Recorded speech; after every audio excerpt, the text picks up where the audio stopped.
Assalamu alaikum wa rahmatullahi wa barakatuh. Dear brothers and sisters, I hope you are all doing well, inshallah.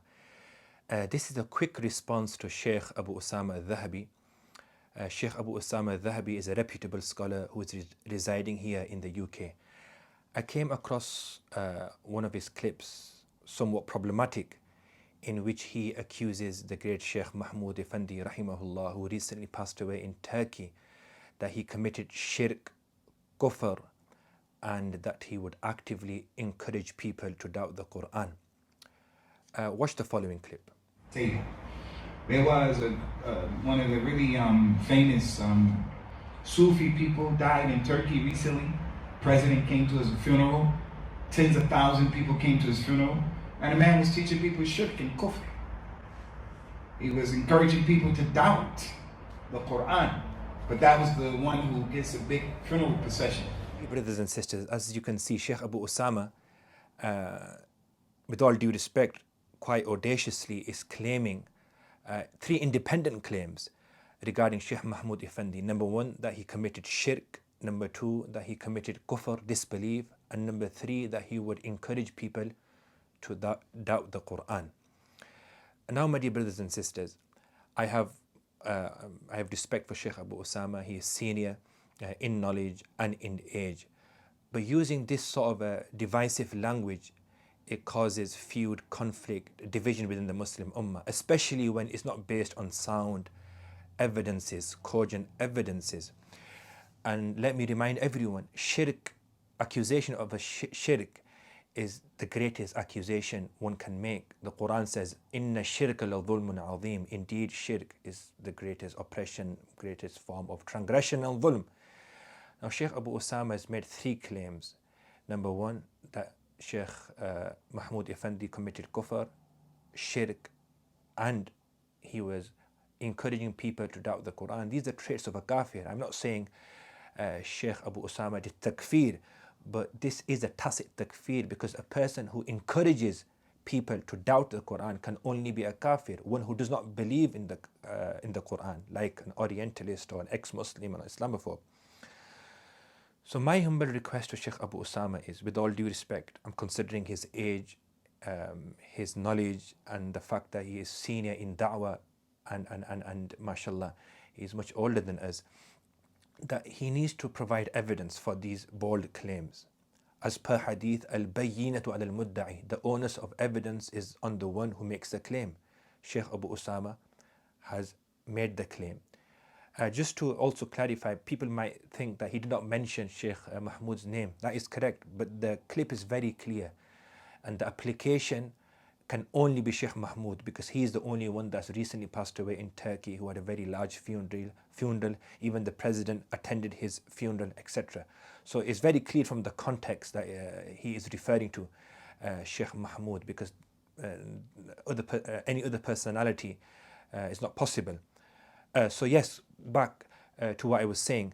So Shaykh Abu Usamah has got two options from a methodology of as-sabr wa taqsim. He has only two options. Option A is either he substantiates his claim. Al-bayyinatu ala al-mudda'i, the hadith of the Prophet sallallahu alaihi wasallam is that the onus of evidence is on the person who makes a claim.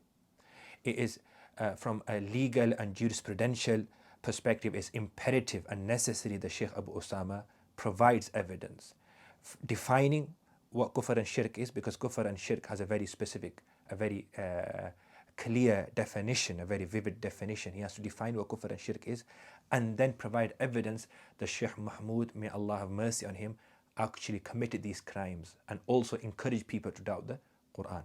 Either he does this is option A. Option B, with all due respect again, either he retracts this statement publicly, because this clip is on the public domain. I don't see any third option. Either he substantiates his claim, or B, he retracts his statement.